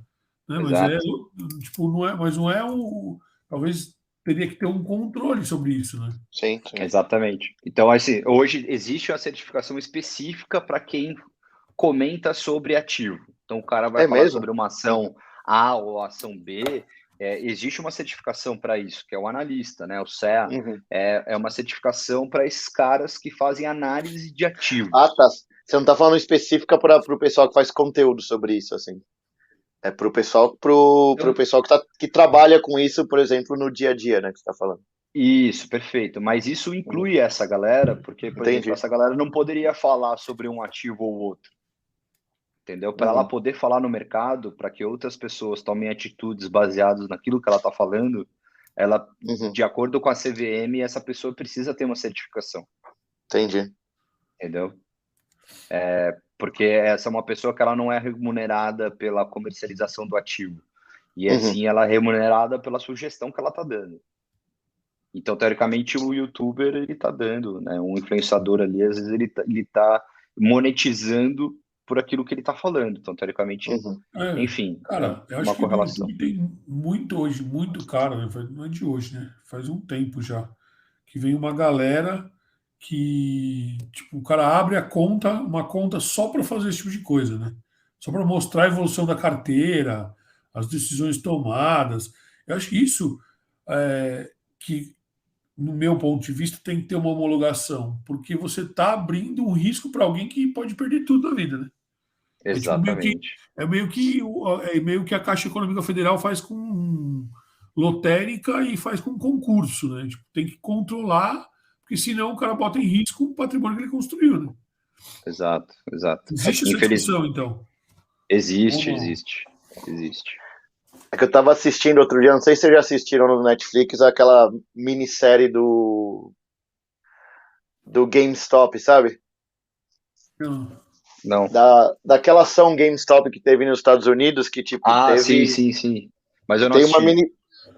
cara, e a série é muito boa, porque essa série, queira ou não, ele fala muito sobre esse assunto, principalmente de investidores do Reddit, né? Que daí, tipo... Cara, teve muitas coisas que aconteceram, que tipo, teve. E o negócio ele vai em detalhes, assim, depois teve até negócio, teve investigação sobre por que fizeram certas coisas, e daí descobriram quem ganhava dinheiro com cada coisa. Putz, essa minissérie, cara, eu achei muito, mas muito boa mesmo. Vale a pena assistir. São 3 episódios, cada um tem tipo, uns tem 20 Sim. minutos, o último acho que tem 40, mas é minissérie rapidinha, assim, que você assiste. Eu sei sobre o fato ocorrido, Uhum, mas é bem isso. Muitas vezes a informação ela corre de um jeito, muitas vezes propositalmente ou não uhum, proposital, e que vão beneficiar algumas pessoas, né? uhum. Então, é um pouco desse caso aí Sim, da sim. GameStop. Mas esse vale a pena assistir também O mercado, o para quem mercado, o gosta. mercado financeiro ele tem Uhum. uma influência especulatória gigantesca, né, cara? Sim, sim. Historicamente, né? Não é de Uhum. hoje isso, né? Tipo, Sim, vai acontecer uma coisa, talvez amanhã, um dia, os caras já estão especulando aqui para ver quem ganha É. e quem perde, né? Uhum. Tipo, Sempre alguém ganha e muito, alguém perde, né? Tem sempre alguém. sempre. É. para alguém ganhar, alguém tem que estar perdendo. É. É. Cara, Principalmente uma pergunta disso que você falou de produto de investimento, tipo, hoje em dia são tantos, né? Sim. Daí como que vocês lidam no escritório, por exemplo? Porque, por exemplo, eu não sei, por isso é curiosidade, eu nem sei se, por exemplo, vamos supor que nem um escritório de engenharia, um é focado nisso, um é focado em estrada, outro é focado em hidrologia, outro é focado nisso. Tem um pouco dessa divisão ou todo mundo tem que estar sempre muito focado em tudo? Tá, então a gente está nesses dois momentos. Uhum, A gente vem de um cenário de crescimento onde todo mundo tinha que cobrar falta, bater pênalti, a galera comercial, você faz o todo. Num uhum, desenvolvimento do escritório, agora a gente tem algumas pessoas mais estratégicas. Então, eu tenho um cara que fica focado na mesa de renda variável. Então, ele cuida da estruturação dos ativos de renda variável dos clientes que estão seguindo lá as recomendações da mesa. Então, lá na uhum, recomendação da mesa, por exemplo, eu não sou aquela pessoa que pode emitir opinião sobre um ativo, né? Tipo, dar uma sugestão de compra ou venda de um ativo. Eu não posso ser essa pessoa. E o que eu faço? Eu compro um relatório de alguém, e aí hoje, de casas de análise, né? E aí hoje eu tenho uma pessoa dedicada no escritório para replicar essas recomendações na carteira de alguns clientes que querem ter essas recomendações atualizadas constantemente na carteira de investimento deles. uhum, Então, eu tenho uma pessoa dedicada a isso, agora vou ter uma pessoa dedicada também para os ativos de renda fixa. Então, tem muitos ativos de renda fixa que eles têm marcação a mercado. E diferente do nome que diz que a renda é fixa, a grande maioria uhum, desses ativos, a rentabilidade não é fixa, ela pode ser variável. Então, essa marcação diária é justamente a variação do preço. Então, pode uhum, ser que em alguns momentos tenha alguma eficiência de uma saída antecipada de algum desses títulos. E aí, quando isso acontece, a gente consegue fazer uma inteligência para o cliente, mostrar isso, obviamente, vindo tudo de base da XP, não é uhum, a gente que elabora o cálculo, o estudo, nem nada. Então, a gente consegue extrair tudo isso da XP e passar a recomendação para o cliente, porque muitas vezes ele pode sair de um título com ágio, né? uhum, Então, é com um ganho maior do que se ele ficasse segurando esse título até o vencimento. Então, hoje eu vou ter uma pessoa dedicada para essa estrutura de uhum. inteligência para esses ativos de renda fixa no escritório. Legal. Uhum, Então, O assim, negócio, não é, nesse, o negócio é profundo, viu, Foster? Vou falar para você uhum, que eu conheci de perto, uhum, e é realmente para quem quer fazer qualquer tipo de, eu recomendo assim, qualquer tipo de investimento que seja, desde começar, como ele falou, seguro de vida aí, previdência, aí, investimento, eu acho que vale a sim, pena recorrer às pessoas especializadas, né, para mitigar uhum, o risco, né? Do com tipo, certeza. é muito louco porque é um concorrente, porque o banco, querendo ou não, tá? Essa é a minha percepção, tá, Bruno? Do que a Sim. gente conversou, eu e você, e do que eu tive de conversa com outras pessoas. O banco, querendo ou não, ele tem o objetivo, né, cara? Tem a meta dele de, tipo, então ele tem que te vender o que veio do top-down e falou assim, cara, preciso vender o cartão de crédito para o cara precisa gastar. E o banco tem esse negócio. E quando você vai para uma empresa do tipo do trabalho do Bruno, é uma coisa que não tem... obviamente que não é caso de caridade, né, que trabalha de graça, mas tem a questão da personalização, que eu acho importantíssimo a gente falar de investimento. Né? A gente já falou isso agora há pouco, mas eu gosto de frisar, porque é o perfil, né? É mais conservador, mais arrojado. Exato. E esse balizador é muito importante, porque o banco também faz isso, mas o banco acaba te empurrando o que ele tem na mão, né? Então, acho que esse é o diferencial, né? Então, você está numa plataforma aberta, eu também ganho por comissionamento. Eu também tenho que vender para ganhar dinheiro. Mas eu não preciso vender os produtos de uma única instituição financeira, que com certeza não vão ter todos os produtos ou os melhores produtos do mercado. Hoje, a possibilidade de você trabalhar numa plataforma aberta é você ter acesso a praticamente todos os produtos do mercado. E com certeza, alguns deles vão ser benéficos para o planejamento financeiro do Marcão. Outros, talvez alguns similares, outros não tanto, vão ser ideais para o planejamento financeiro do Foster. E eu estou sendo remunerado por todos esses de uma forma equivalente, sabe? Então, não tem essa de você empurrar um produto ou outro. A gente fala no escritório que a gente trabalha com MEL, com moral, com ética e dentro da legalidade. Então, assim, dá para fazer muita coisa. Tem até a série no Netflix lá do assessor Financial Advisor, que ele lava dinheiro. Como que é o nome da série, cara? O Ozark lá. Ozark.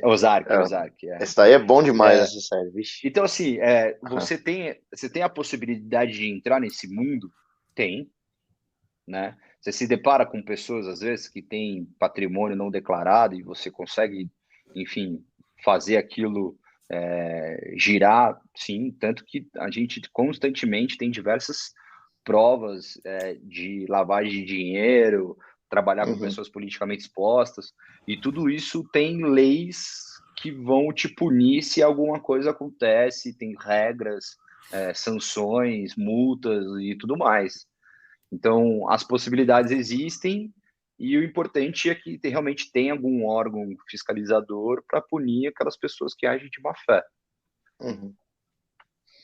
Cara, isso eu lembro porque tem...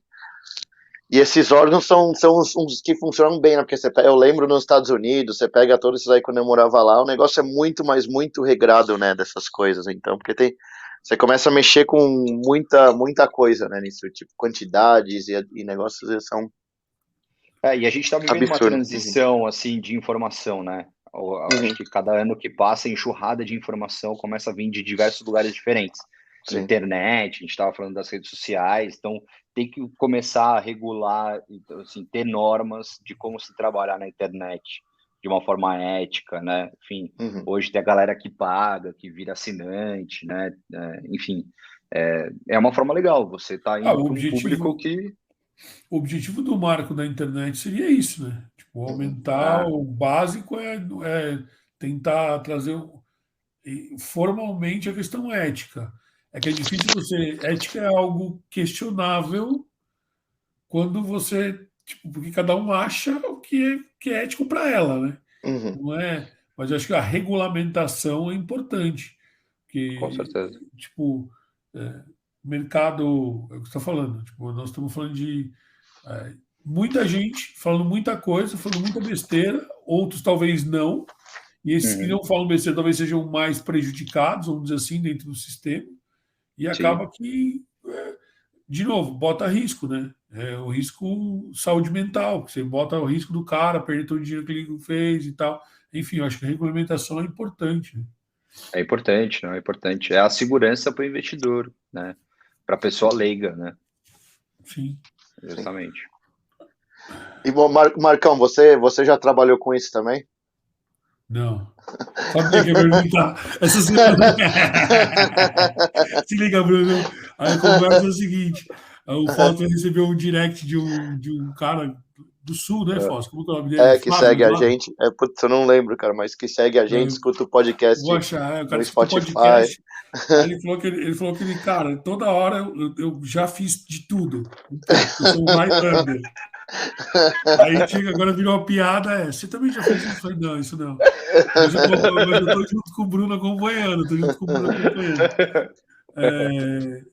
Mas, cara, eu acho que todo mundo deveria se aprofundar nesse assunto, Sim. por menos dinheiro que tivesse, né? Uhum. Eu acho Sim. que, de novo, nunca é tarde aí para começar a guardar, nem que foi sem conta. Eu lembro que eu tenho. Não trabalhei com isso fácil, mas tem um exemplo dentro de casa. O meu pai fala a vida inteira para mim que eu tinha que guardar 20% do que eu ganhei desde o primeiro dia de salário, que é se autopagar. Ele se autopagou a vida inteira 20%. Então, ele pegava 80%, dedicava a toda a construção das coisas dele, trabalhava com aqueles 80% e os 20% ele poupava de alguma forma. Né? E com isso ele construiu uma aposentadoria até que razoável. Eu não consigo fazer isso. Eu pai comecei a fazer com 20, estou com 45 agora, eu vou tentar começar a fazer alguma coisa. Mas principalmente porque a gente acha que tem um pouco da cultura que é o comportamento que a gente está falando, a gente é de uma geração de começo de conquistar coisas, né? De começar a ter carro, pensar um pouco do capitalismo, abertura de mercado internacional, trazer carro importado, moto importada, roupa. A gente entrou nesse mundo de capitalismo real faz pouco tempo no Consumista. Brasil, né, cara? Consumo. Sim. Sem dúvida a gente foi impactado por isso, né? Sem dúvida. E agora a gente está no segundo momento que acho que a transição, diante do que eu tenho acompanhado, tenho visto, essa transição das pessoas buscarem um pouco mais de estabilidade futura. Né? Sim. É fogo. O brasileiro é bem consumista mesmo. Uhum. E isso você acha que é outro obstáculo também a você que venceu, ou é algo que, tipo, putz, dependendo, é que você tem certos consumos que daí você tem que colocar dentro do planejamento, né? Tipo, vou mudar de casa, carro, viagem, alguma coisa, mas o consumo do dia a dia mesmo, de impulso, essas coisas, você acha que é um dos maiores empecilhos também? Obstáculos, né? Não é nem empecilho. Acho que assim, a pessoa que não sabe o quanto que ela está gastando, né, onde que ela está gastando, com certeza ela está vazando dinheiro ali onde não precisaria. Agora, aquela pessoa que sabe, dificilmente, se ela sabe, né, enfim, eu só quero colocar aqui que muitas vezes a grande maioria dos brasileiros não sabe onde está indo o grosso das suas despesas, não faz esse controle. Acho que esse é o prejudicial, né? Fazer essa triagem dos seus custos te dá uma alternativa para você conseguir poupar e guardar mais no Sabe que eu futuro. tenho uma percepção, não sei se é de vocês, mas a grande quantidade de dinheiro que a gente gasta são nas pequenas coisas, não são Sim. nas grandes contas. É impressionante. A conta de luz, você sabe que você paga lá 160, 170, 200. Mas às vezes você toma uma cerveja, você esquece. Você Você vai esquece. pagando. Você gasta 400 de cerveja. É isso, essa é a conta. É muito Você louco, porque gasta assim. 400 de cafezinho. Toma um café aqui, eu pago um café ali, tomo um café ali e tal. E isso é uma coisa que o cartão de crédito proporcionou para o brasileiro também, né? Acho que o hábito Sim. de começar a consumir via cartão de crédito e ter o limite. Antes era pelo limite do banco. Aí depois entrou o cartão de crédito. Aí você vai indo, quando você vê bola de neve. Não, e aí você pode parcelar o cartão. É isso. Aí você paga um jurinho baixo. Não, aí depois que você parcela o cartão, você pode parcelar a fatura. É isso. Do pagamento. Então, cara, tipo, é a bola de neve da bola de neve, cara. E a galera, assim, eu sempre fui um obcecado, né, entre aspas, obcecado por controle. Eu sou um cara que eu sempre guardei os tickets e lanço na minha planilha no dia seguinte de manhã o que eu gastei. Não é que eu deixo de gastar por conta disso, mas foi uma forma que eu encontrei de bater o meu limite, o teto que eu tenho para gastar, né? Tipo, isso me deu, é muito louco, que foi um estágio que eu fiz que eu ganhava R$ 500 por mês em dinheiro. Não tinha conta no banco, não tinha nada. O cara me dava 500 pila no mês, falava assim, ó, esse é o teu estágio, você tem que... Aí eu tinha que pegar busão para balada, comer, almoçar, e com aqueles 500 conto, era só aquilo, né? E aí ela me deu uma forçada nisso, né? Porque, tipo, Aí chega no final do mês, você não tem de onde tirar, você tem que trabalhar, pegar ônibus, não sei o quê, você tem que guardar, né? Com certeza. Ó, deixa eu te passar aqui, ó. A gente tá no 1h20, eu anotei algumas perguntas aqui também para você, tá? Tá bom. Agora de frente com o Foster. Esse aí você não sabia que tinha, né? Nesse Tinha o meio de tempo frente aí. com o Gabi, É o bate-bola, é o bate-bola. É o bate-bola, é. O de frente com o Foster. É que tem algumas dessas que são um pouco mais elaboradas do que só, tipo, um isso ou aquilo, sabe? Tá. Mas vamos começar com um isso ou aquilo. Você que já fez viagem grande dos dois, Boa. viagem de carro ou moto? Viagem de moto. Viagem de moto. Ainda bem, meu. Vamos ver se ele responde carro, né? Errado, Teste. Primeiro teste. Cara, qual que... Deixa eu ver aqui. Fora a viagem pro Atacama, qual é uma outra viagem marcante sua que você teve? Putz, pra China, cara.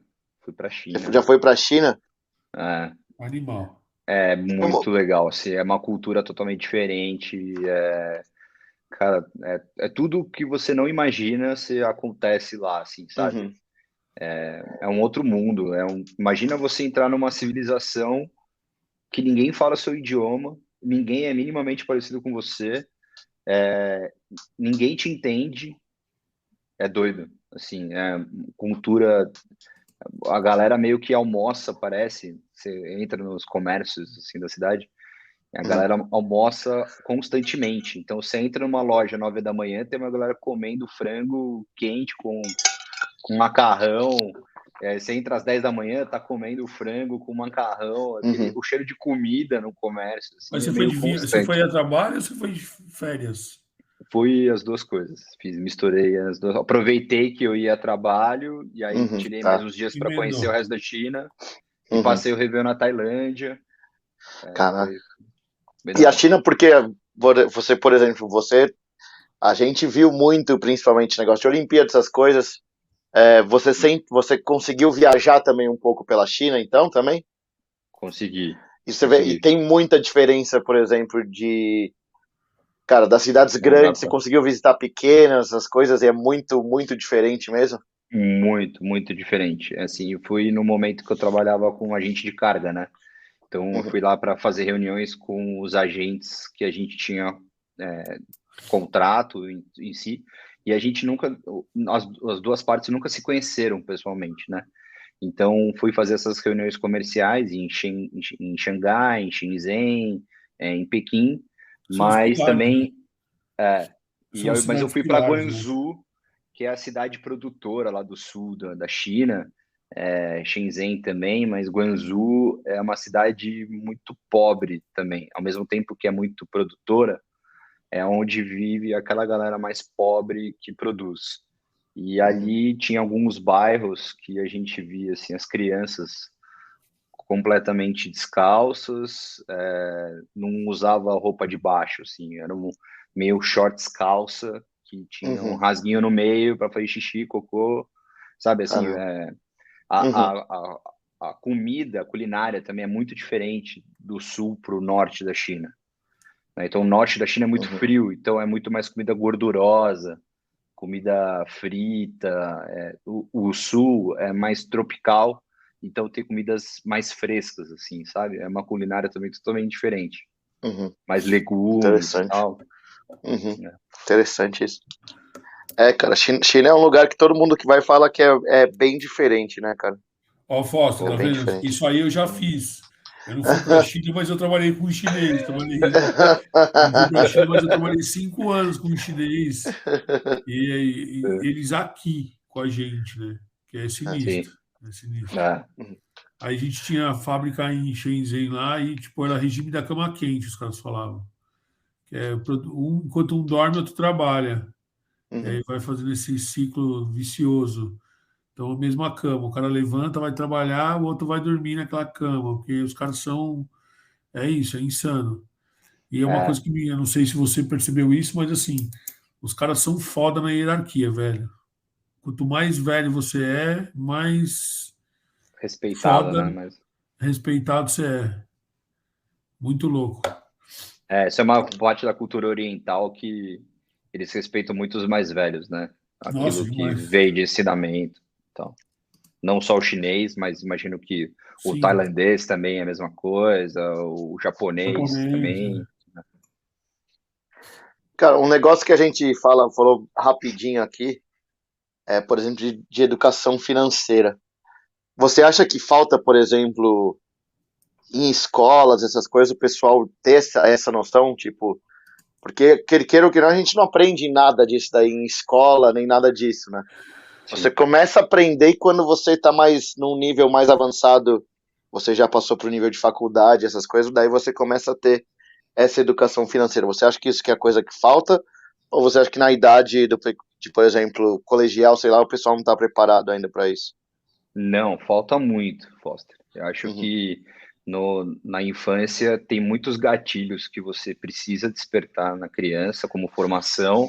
Não é nada complexo, coisas mais subjetivas ali, que com certeza vão ter um efeito muito melhor ali, com mais eficiência no desenvolvimento como pessoa, entendeu?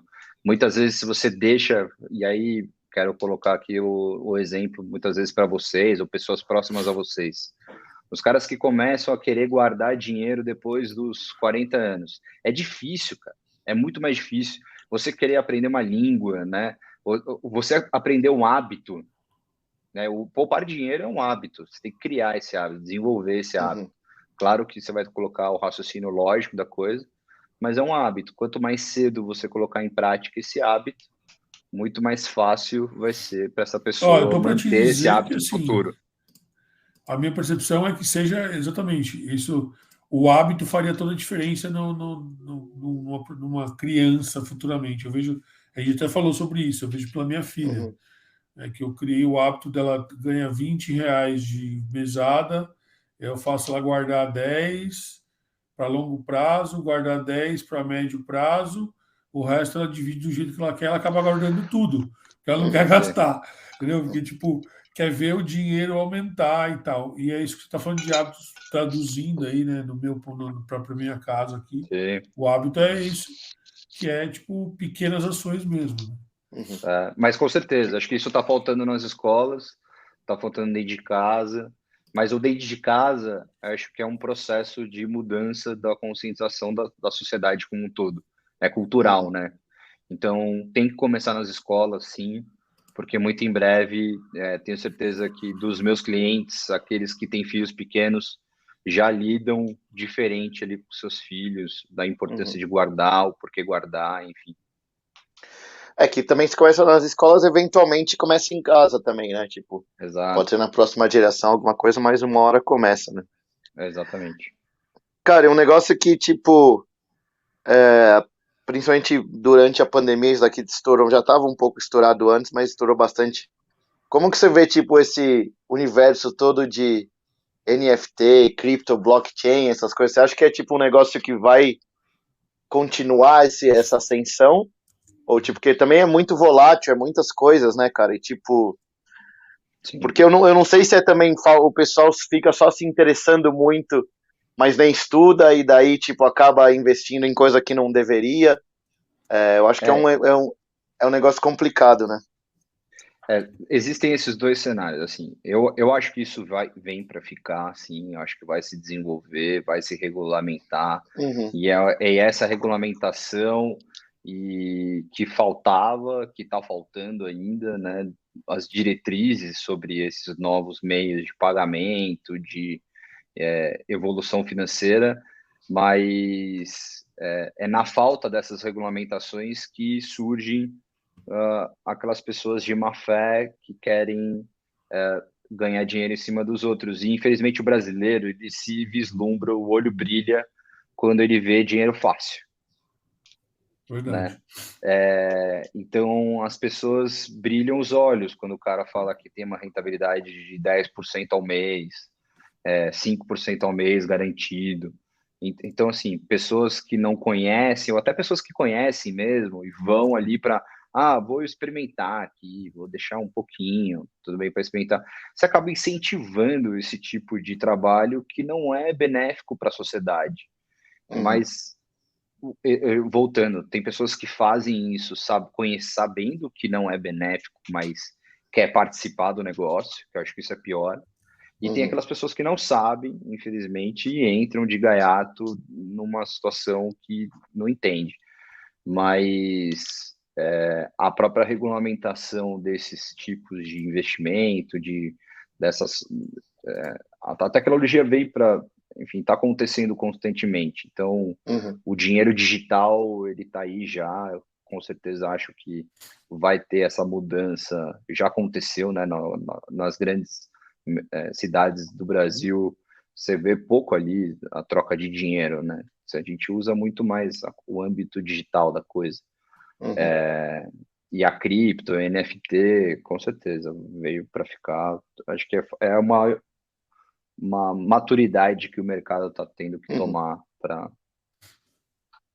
Cara, como a gente fala muito de empreendedorismo aqui também, Sim. o que você vê do futuro da sua empresa, da Rumo? Cara, eu vejo os melhores cenários possíveis, assim. A gente, enfim, cresce todos os anos de uma forma saudável financeiramente, uma empresa que não se endivida. Meu negócio, eu não preciso tomar crédito no mercado para manter a operação. E o nosso trabalho, ele é prosperado pela satisfação do nosso cliente, né? Então, é pela recomendação do nosso trabalho. Então, e acho que isso é uma forma muito saudável de crescimento. Eu vejo a Rumo com possibilidades da gente ter, não digo filiais, né, mas bases do nosso escritório em todo lugar do Brasil. Eu vejo o meu business como um business replicável para qualquer lugar do mundo. Então, tudo isso que eu estou fazendo aqui, que eu apresentei para o Marcão e tudo mais, cara, é o que o chinês precisa, é o que o japonês precisa, é o que o americano precisa. Tem as salvas exceções do cenário econômico daquele país, das regras daquele país, econômicas, financeiras, dos produtos e tudo mais. Mas é um conceito de você guardar para uma emergência né, imediata, você poupar visando projetos de curto, médio prazo e com o objetivo maior de você atingir ali um momento da sua vida que você sabe que talvez você não vai conseguir mais trabalhar e você ter já um patrimônio acumulado que seja o suficiente para te sustentar aquela terceira idade por completo. Então, hoje a gente identifica que qualquer um brasileiro tem a necessidade de ter o nosso serviço, tá? Mesmo aquela pessoa com todo o patrimônio já formado, mas ela precisa de ajuda muitas vezes para a manutenção daquele patrimônio, para fazer a sucessão do patrimônio, enfim. E principalmente que a grande maioria dos brasileiros que está na fase de construção desse patrimônio. Então, eu vejo com muitos bons olhos e a gente vai ter aí, acho que, muito chão para andar, para crescer ainda. Cara, e a moto, ela tá relacionada a alguma coisa, não de você, claro que não é de trabalhar diretamente com moto, mas tem alguma influência no seu trabalho, seja em conexões ou alguma coisa assim? Cara, passou a ter, né, recentemente. Então, assim, felizmente no mundo da moto a gente conhece muitas pessoas. Talvez que no meu círculo de amigos próximos, que não, se eu não fosse a moto, eu não conheceria. E é um público muito interessante, porque você encontra pessoas de diversas profissões distintas, ramos de atuação, e com certeza é um ponto de conexão muito importante hoje no meu trabalho. A gente fala que a nossa principal atividade é relacionamento. Essa é a minha principal atividade, é relacionamento. É chumbo pesado trocado, né? Tipo, todo mundo tem que se relacionar e tentar sempre vender uma coisa para o outro, não tem jeito. Faz parte Exato, do cara. nosso meio, né? Exatamente. Então, a moto com certeza me proporciona muito relacionamento. Cara, legal. Agora, a última pergunta aqui. Cara, a gente fala muito do negócio de ajudar alguém a chegar, arrumar a vida financeira, que daí queira ou que não, é concretização de um sonho, essas coisas. Qual que é o sentimento de poder ajudar alguém com essas coisas, de arrumar a vida financeira, concretizar algum sonho, algo do gênero? Assim? Eu acho que é tão satisfatório que quando você sente na pele essa ajuda, muitas vezes não é nem como obrigado, mas cara, é difícil falar aqui. Para mim, assim, né? Mas quando você, no âmbito do seguro, por exemplo, né? Quando você entrega um benefício para uma pessoa, para uma família que o pilar financeiro fez o benefício, cara, a satisfação é muito grande. Ou depois de 5 anos de empresa, você está com uma pessoa guardando dinheiro, enfim, chegando em momentos e ela fala, pô, eu nunca imaginei acumular ou conquistar tudo isso que eu estou conquistando na minha vida. E, enfim, é muito satisfatório, assim. Tem muito do âmbito social no nosso dia a dia, né? De ajudar as pessoas. Então, o nosso trabalho a gente já faz de forma gratuita. Então, todo o meu atendimento é de forma gratuita. Então, levar essas informações, esse nível de informação para o brasileiro é muito gratificante. Não, cara, show. Show. Essas foram as perguntas que apareceram aí durante o nosso bate-papo aí, cara. Muito Excelente. bom, velho. Muito bom. Show. É esse negócio, né? Eu acho que o negócio, o principal também que fica aí de mensagem também é pro pessoal ter a conscientização e também começar a tentar investir, seja de algum jeito, também sempre procurar pessoas que nem você, que também tem essa vontade de querer ajudar as pessoas a atingirem as suas metas aí também, né? Com certeza, com certeza. Eu acho que isso é fundamental pro bem-estar de todos aí. O que tem gente que chega hoje no final, não no final, mas na terceira idade, que nem você falou aí, não tá nada preparado para isso, tá aumentando também cada vez mais, né? Exato. Não, e tem de aumentar, né? A expectativa de vida vai aumentar, enfim. Então a gente precisa estar preparado para esse momento econômico que é de fragilidade, com certeza. Sim. Depois eu vou deixar toda a informação aí na descrição do vídeo.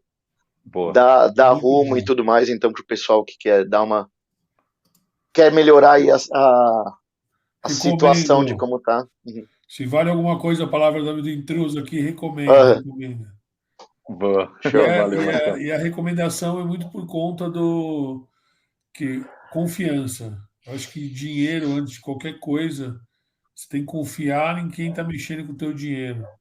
Não é? Estou falando do Bruno, porque a gente se relacionou por conta da canastra, como foi dito, acho que no começo aqui, que a gente foi viajar junto para a canastra, passamos por situações na canastra que trouxeram confiança para uma relação pós. Pode não parecer, mas eu acho que está tudo envolvido, né? Quando você não adquire confiança, principalmente com dinheiro, a chance de ter errado é gigante. Sem dúvida. Perfeito. Sem dúvida. Show! Tem mais alguma coisa que você queria adicionar aí? Não, é só agradecer mesmo pelo bate-papo. Gosto muito pessoalmente de vocês dois, tanto o projeto do Foster quanto o projeto do Marcão aí, de vocês junto como todo. Eu acho muito interessante. Tem, com certeza, bons ventos aí para o negócio se desenvolver cada vez mais. Show. Não, obrigado pelo seu tempo aí. É isso aí. Valeu. É mais um, Foster, para a lista do Quinta Sim que nós temos que colocar. Sem dúvida. Nós estamos construindo para você entender, nós estamos expandindo essa história, estamos tentando, pelo menos, começar já a fluir uma conversa de se encontrar numa quinta com todo mundo que participou, porque tem Legal. A gente já teve a oportunidade semana passada lá de estar na Sacramento no sábado, e a gente encontrou e a galera já transcendeu a barreira do Quinta Sim, sabe? Tipo, a gente já começou, já tem outras afinidades já, e isso é legal, porque cria relacionamento, cria lugares novos para você conhecer gente nova, cabeça... Puta, cara, esse negócio tá bem louco. Então é mais um para nós aí, Foster. Sem dúvida. Pô. Obrigado mesmo aí por compartilhar suas histórias aí. Eu que agradeço, Beleza? pessoal. Excelente semana Valeu. aí para vocês. Valeu. Obrigado para você também. Valeu. Até Abraço. mais. Tchau. Até mais. Tchau.